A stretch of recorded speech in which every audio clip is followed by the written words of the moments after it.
Géopolis Télévision, dans les profondeurs de l'économie africaine. Tout de suite,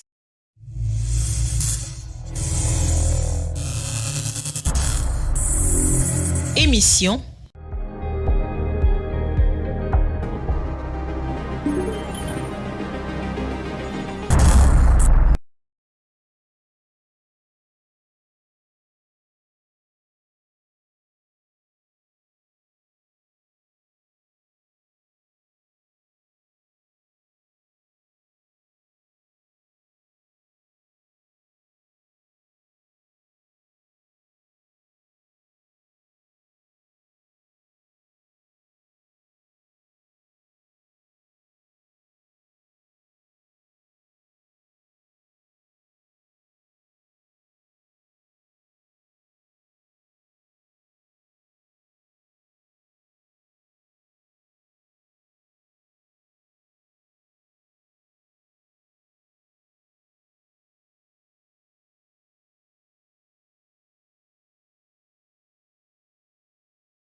dans ce journal, quelques réactions à ce propos. Solidarité pour l'Est, à agir avec ASF, c'est la nouvelle campagne humanitaire lancée ce mercredi 27 août par l'association Sans Frontières pour rôle au secours des Congolais de l'Est. À l'international, le Fonds monétaire international a achevé ce mardi 26 août sa mission à Dakar. Pour le Sénégal, c'est l'espoir et pas encore la satisfaction totale. Des plus amples détails dans cette édition.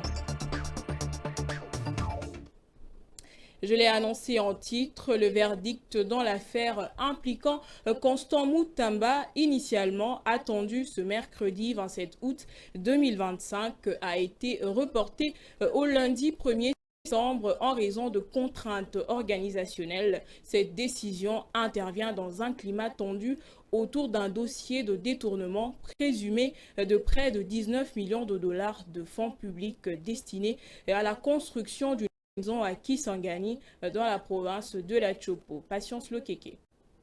Le verdict très attendu dans les procès de l'ancien ministre de la Justice, Constant Moutamba, a été repoussé. La Cour de cassation a annoncé un report de l'audience au lundi 1er septembre, invoquant des raisons organisationnelles. Une décision qui a surpris, d'autant plus que tout semblait prêt au sein du palais de justice. Les avocats, le journaliste et le public étaient déjà présents dans la salle lorsque le report a été communiqué. Du côté de la défense, les avocats appellent au calme et se veulent rassurants. Ça arrive dans des circonstances pareilles. Peut-être que la Cour n'a pas peaufiné sa réflexion avant de présenter la décision. Peut-être qu'il y a un problème technique de rédaction. Peut-être qu'il n'y a pas d'encre, peut-être qu'il n'y a pas d'imprimante. Ce sont des hypothèses matérielles que je suis en train de soulever. Ce que je peux vous demander, nous demandons au peuple congolais, c'est d'afficher un comportement compatible à la reconstruction et à la paix de notre pays.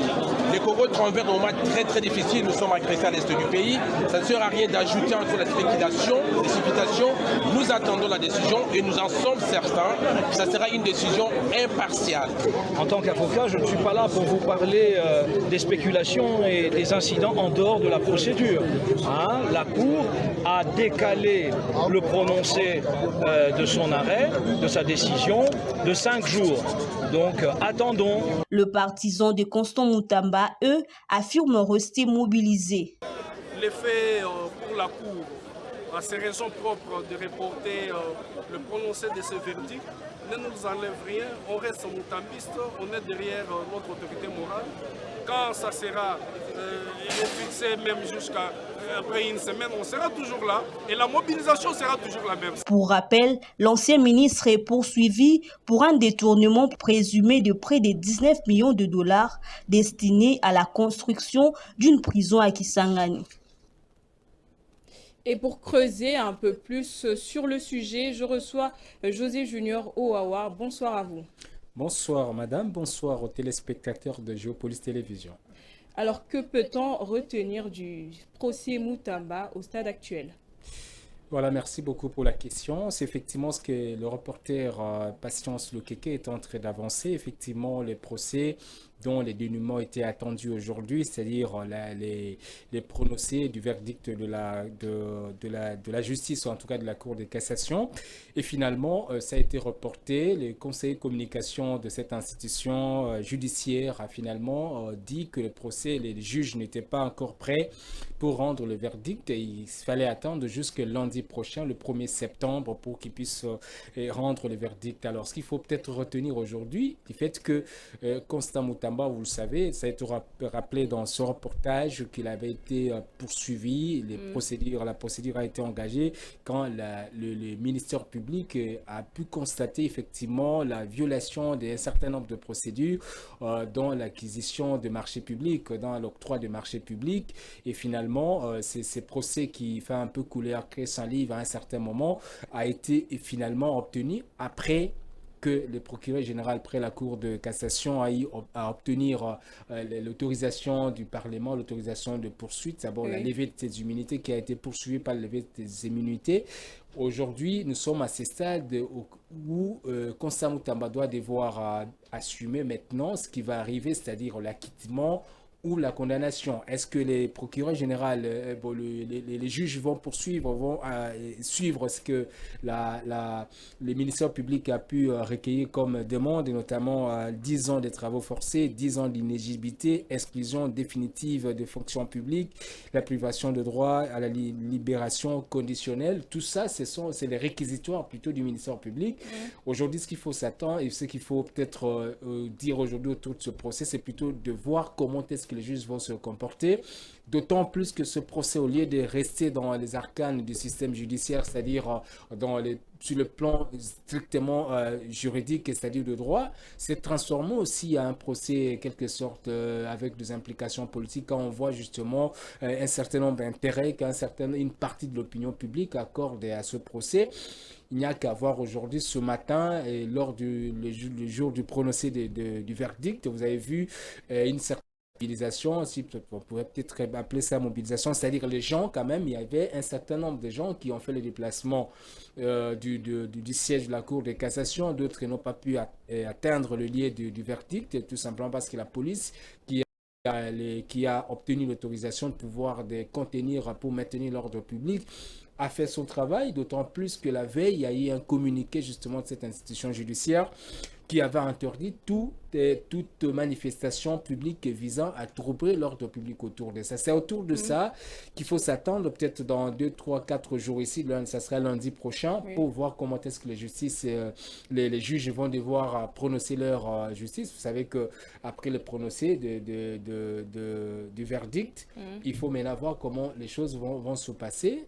Est-ce que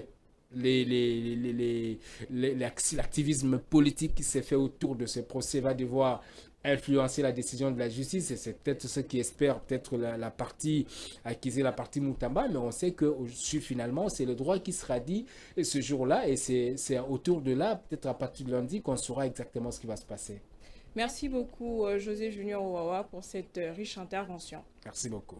Nous poursuivons ce journal. L'association Sans Frontières a tenu ce mercredi 27 août une conférence de presse au Fleuve Congo Hôtel pour lancer sa nouvelle campagne humanitaire intitulée Solidarité pour l'Est, agir ensemble avec ASF. Cette initiative a pour objectif de mobiliser des fonds en valeur des populations touchées par le conflit dans l'Est de la République démocratique du Congo. L'association appelle à une solidarité nationale et internationale afin d'apporter une assistance concrète aux survivants souvent livrés à eux-mêmes face à la crise humanitaire. Damani Mujinga et Beni Ifomo étaient sur place.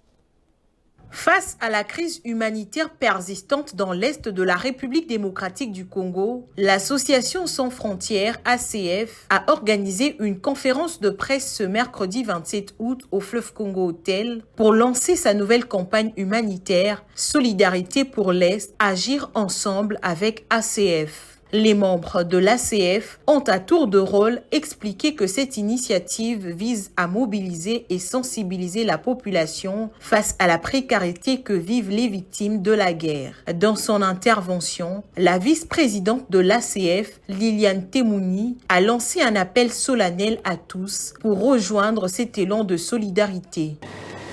En 2024, plus de 6 900 000 de déplacés internes vivant dans des conditions souvent inhumaines. Avec un accès réduit, voire inexistant, la nourriture, l'eau potable, aux soins médicaux et à l'éducation fondamentale. Aujourd'hui, nous n'avons pas seulement une opportunité, nous avons un devoir moral et national. Ce devoir, c'est celui de répondre à ces souffrances qui déchirent notre pays.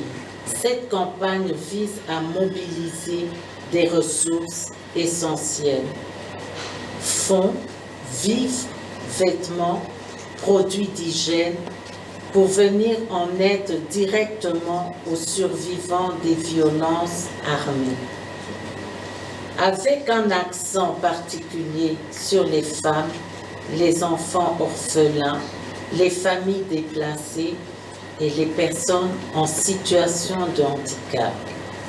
Je fais donc appel à chacun d'entre nous, citoyens, entreprises, institutions, médias, communauté internationale, pour rejoindre ce mouvement. La campagne qui s'étend du 27 août au 30 novembre a été officiellement lancée par Chantal Yelou-Moulop, coordinatrice de l'association et conseillère du chef de l'État.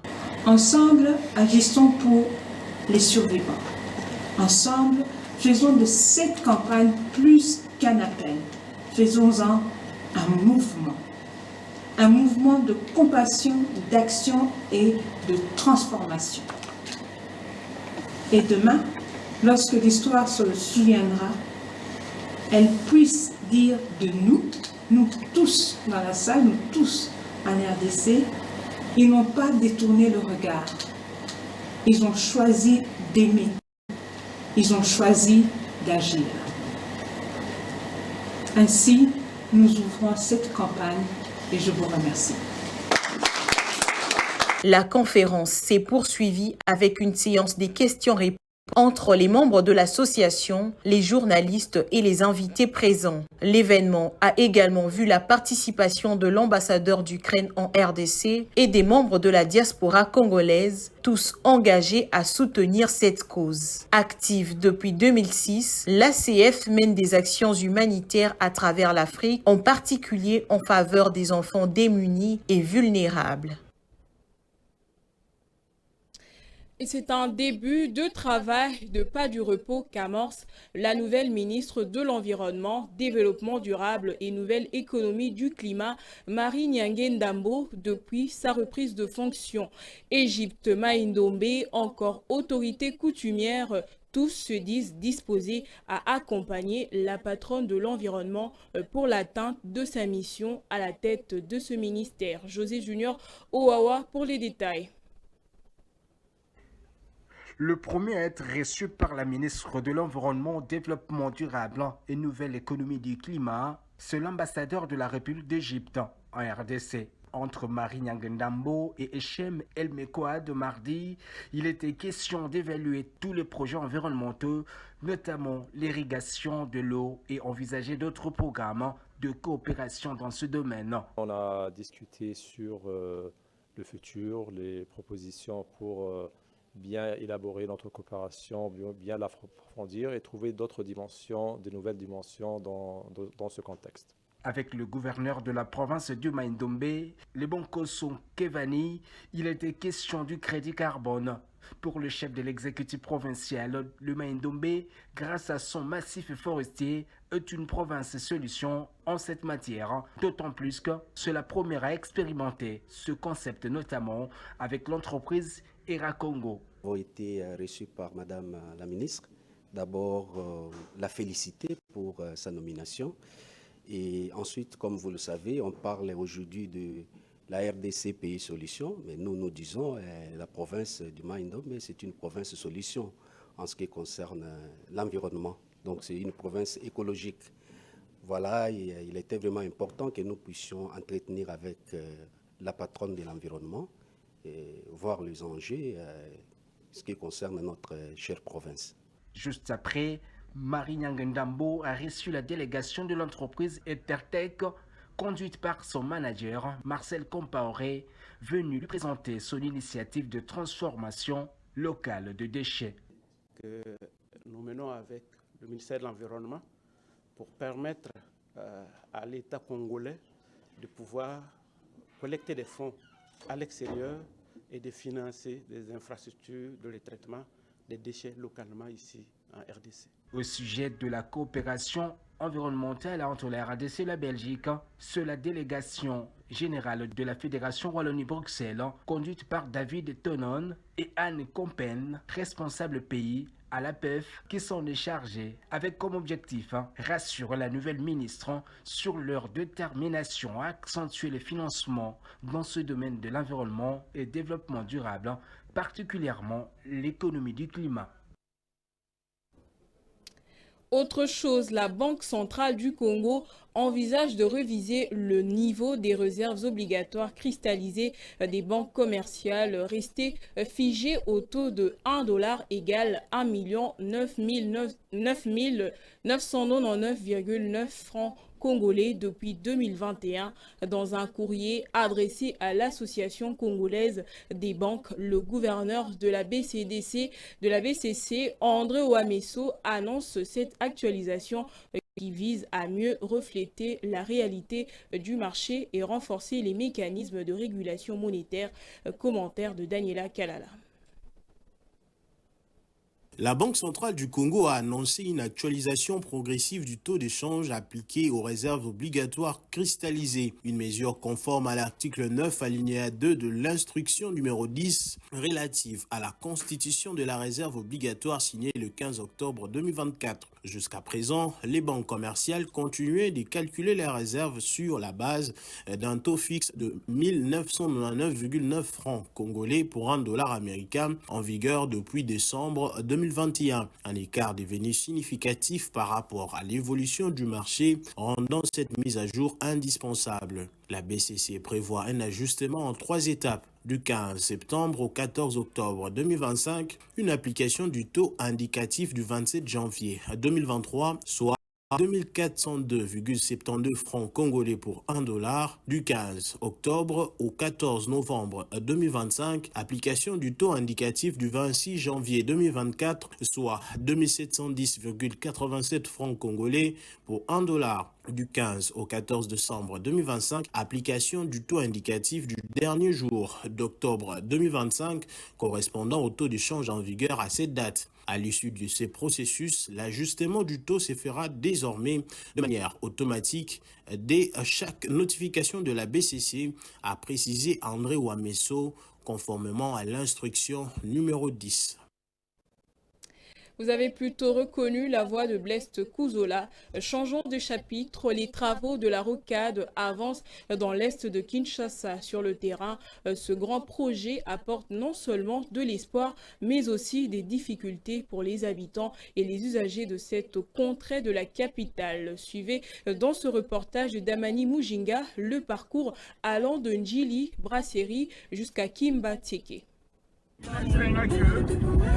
Il est 9h15 lorsque notre équipe entre dans le quartier Njili Brasserie, à l'est de Kinshasa. À notre grande surprise, l'ambiance est calme, presque paisible, loin du vacarme habituel de la Tchango.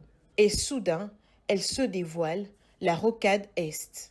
Une route stratégique de 63 km destinée à désengorger la capitale en reliant les quartiers sud et est jusqu'à l'aéroport de Njili, sans passer par le centre-ville. Nous décidons de l'emprunter. Le chantier est encore en cours, la route pas encore bitumée, mais praticable. La poussière est omniprésente. Direction Kimba Tieke, ici, le chantier se fait plus intense. Des engins lourds s'activent pour aplanir le terrain. La terre jaune est déplacée, tassée, façonnée. Mais la rocade, elle, s'arrête là temporairement. Un panneau interdit l'accès au tronçon suivant. Nous décidons de contourner. Objectif, rejoindre le boulevard Lumumba par l'avenue Nzoku. Erreur de parcours, l'avenue est impraticable. Une mer de sable engloutit littéralement nos véhicules. L'un d'eux glisse dangereusement vers un ravin. Moment de panique, heureusement, un tas de sable freine sa course. Des riverains puis des ouvriers du chantier interviennent rapidement. À plusieurs, ils parviennent à sortir le véhicule de ce piège de sable. Fatigués mais soulagés, nous rejoignons finalement le boulevard Lumumba. Une expédition imprévue au cœur d'un Kinshasa en chantier, en transformation. La rocade avance lentement mais sûrement, et pour ceux qui oseraient l'emprunter, prévoyez un 4x4, de la patience et surtout, méfiez-vous de la poussière. Parlons sport à présent, la Fédération congolaise de football association a été le théâtre ce mardi d'une deuxième réunion stratégique entre la présidente du comité de normalisation et les membres de l'association des dirigeants de football du Congo. Objectif, réaffirmer la légitimité de l'arrêt du championnat national et contrer les contestations portées devant le tribunal arbitraire du sport. Blaise Tukuzola.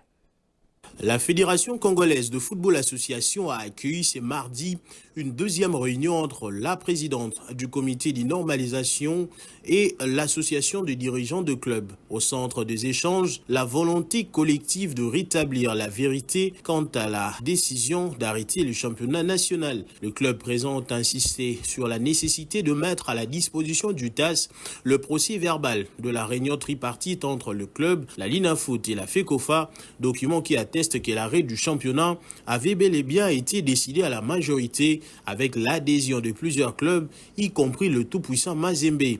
Fait notable, le Corbeau de Lubumbashi, alors membre de la tripartite, avait joué le rôle de secrétaire de séance. Cette démarche vise à opposer aux instances du tribunal arbitral de sport une preuve formelle, alors que le TP Mazembe affirme aujourd'hui avoir été surpris par l'arrêt du championnat.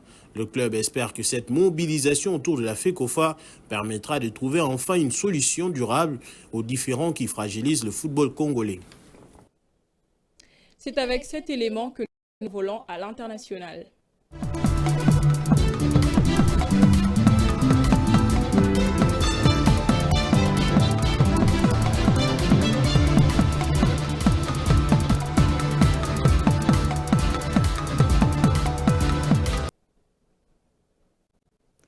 Entre 2022 et 2024, le chiffre d'affaires des établissements de monnaie électronique de l'UMOA est passé de 172,9 à 291,3 milliards de francs CFA, porté par l'essor des transactions en Côte d'Ivoire, au Bénin et au Mali. Malgré cette progression, le secteur enregistre une troisième année de pertes consécutives avec un déficit net de 17,3 milliards de francs CFA en 2024 et un taux élevé des comptes inactifs. Suivez.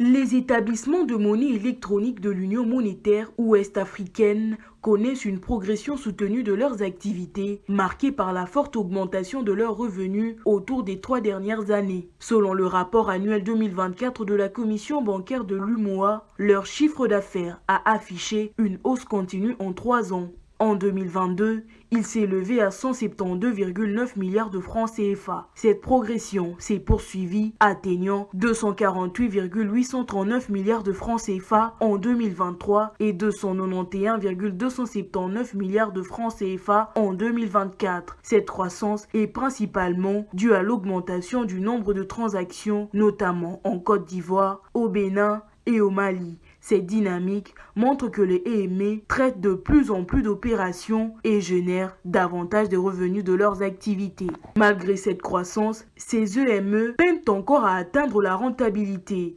Elles demeurent déficitaires pour la 3e année consécutive. En 2024, leur résultat net provisoire affiche une perte de 17,3 milliards de francs CFA en amélioration par rapport aux 21,1 milliards de pertes en 2023 et aux 32,8 milliards de pertes en 2022. Le déficit est principalement concentré sur 4 établissements qui détiennent 34,7% des encours de monnaie électronique. La répartition géographique des EME reste inégale. La Côte d'Ivoire, le Sénégal et le Bénin en comptent chacun 3, le Mali 2 et le Burkina Faso, le Niger et la Guinée-Bissau un chacun. Cependant, le rapport souligne un défi majeur sur près de 173 millions de comptes ouverts à fin 2024. 53,6 millions sont considérés comme actifs, soit 31% en recul par rapport à 2023. Les comptes inactifs atteignent désormais 119,4 millions, traduisant une utilisation encore limitée des services par une grande partie des utilisateurs.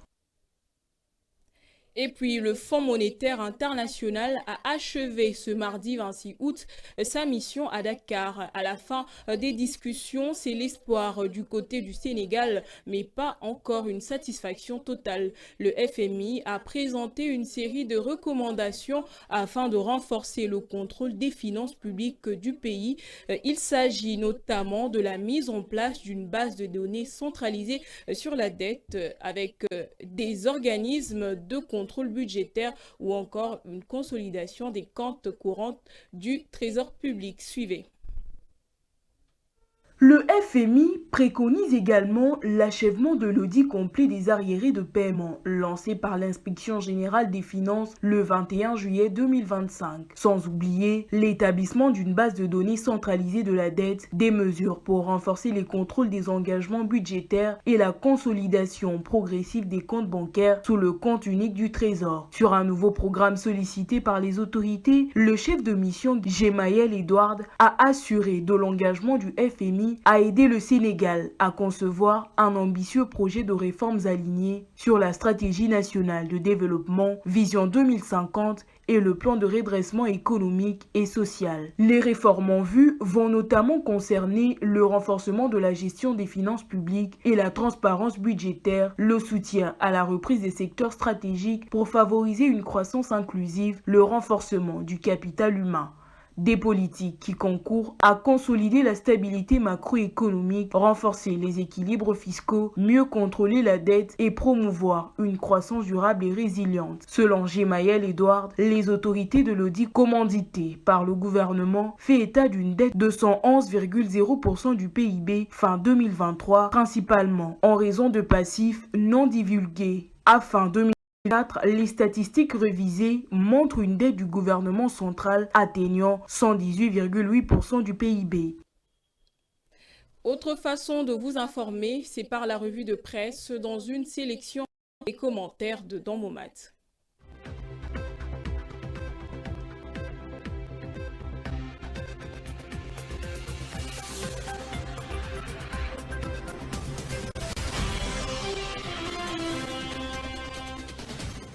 Mesdames, Messieurs, bonsoir. La feuille de route du duo Senko-ECC continue d'alimenter la presse quinoise. La prospérité insiste sur le caractère salutaire et urgent de cette proposition qui vise à planter les décors du rétablissement de la paix en RDC. Le journal évoque un plan de sortie des crises adressé au président Félix Tshisekedi, fondé sur un dialogue national inclusif censé apaiser les frustrations, même celles de groupes armés, et rebâtir la confiance autour des institutions. Selon le quotidien, seule une cohésion interne restaurée et une mobilisation à grande échelle de la classe politique congolaise peuvent empêcher l'apocalypse annoncée face à l'occupation prolongée de l'Est par le M23 AFC soutenu par le Rwanda. Mais Tempête de Tropique adopte un ton nettement plus critique. Elle estime que cette feuille de route ne rassure pas du tout et semble même embrigader ceux qui dénoncent l'agression rwandaise. Le tabloïd reproche au document son silence sur l'envahissement de la RD Congo et sur les génocides, donnant ainsi l'impression que tous ces Congolais sont morts pour rien. Ce sont, selon le quotidien, les effets collatéraux d'un déséquilibre ignoré pendant que l'attention est déplacée vers l'environnement, les ressources naturelles ou encore la récupération des titres miniers soupçonnés d'arrangement avec les spoliateurs. En somme, les autres points font la part belle aux marginaux en éclipsant les revendications légitimes de RD congolais. Au milieu de ces tumultes politiques, Géopolis Hebdo donne la parole à un autre Congo, tourné vers les développements numériques. Le ministre José Panda, en ouvrant l'atelier de la SADC sur le statistique TIC, insiste sur la nécessité d'harmoniser les données pour orienter les politiques publiques. Ces statistiques sont essentielles pour élaborer des politiques publiques pertinentes, mesurer l'impact de nos actions, a-t-il déclaré, ajoutant qu'elles permettraient surtout de réduire la fracture numérique. Christian Katende de l'ARPTC ajoute que les TIC ne sont plus de simples outils, mais des véritables catalyseurs de développement, appelant à la production de données solides, harmonisées et comparables. Ici, c'est donc une autre forme de cohésion régionale, plus technique, qui est à l'œuvre. Dans un tout autre registre, Chronique Éco rapporte que l'élaboration de la loi des finances 2026 est guidée par une priorité claire, l'investissement et le développement social. La vice-ministre du budget, Élisée Bokoumouana, l'a rappelé à Bibois, soulignant les orientations données pour un budget qui doit traduire les ambitions du gouvernement Souminois 2. Pendant ce temps, Congo Nouveau dresse un tableau plus sombre du quotidien quinois. Malgré les efforts, l'insalubrité demeure une plaie béante. Les Koulouna rôdent toujours, les constructions anarchiques persistent et la gouvernance financière est jugée peu efficace. La mobilisation des recettes reste en deçà des besoins réels et la transparence, posée comme une question, semble encore loin d'être acquise.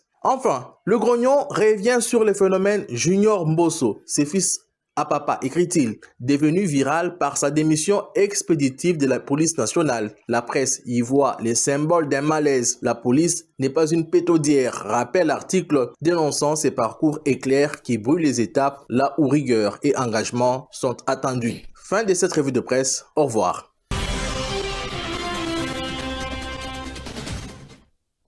C'est ainsi que s'achève cette édition. Place au rappel des titres. Attendu ce mercredi, le verdict final de l'affaire Moutamba a été reporté au lundi 1er septembre suite à des contraintes organisationnelles. Vous avez suivi dans ce journal quelques réactions à ce sujet. Solidarité pour l'Est, agir avec ASF, c'est la nouvelle campagne humanitaire lancée ce mercredi 27 août par l'association Sans Frontières pour rôle au secours des Congolais de l'Est. Et à l'international, le Fonds monétaire national a achevé ce mardi 26 août sa mission à Dakar. Pour le Sénégal, c'est l'espoir et pas encore la satisfaction totale. Tous ces détails, vous l'avez eu dans ce journal. Fin de ce journal, je vous retrouve très prochainement. Merci à vous de l'avoir suivi. Au revoir.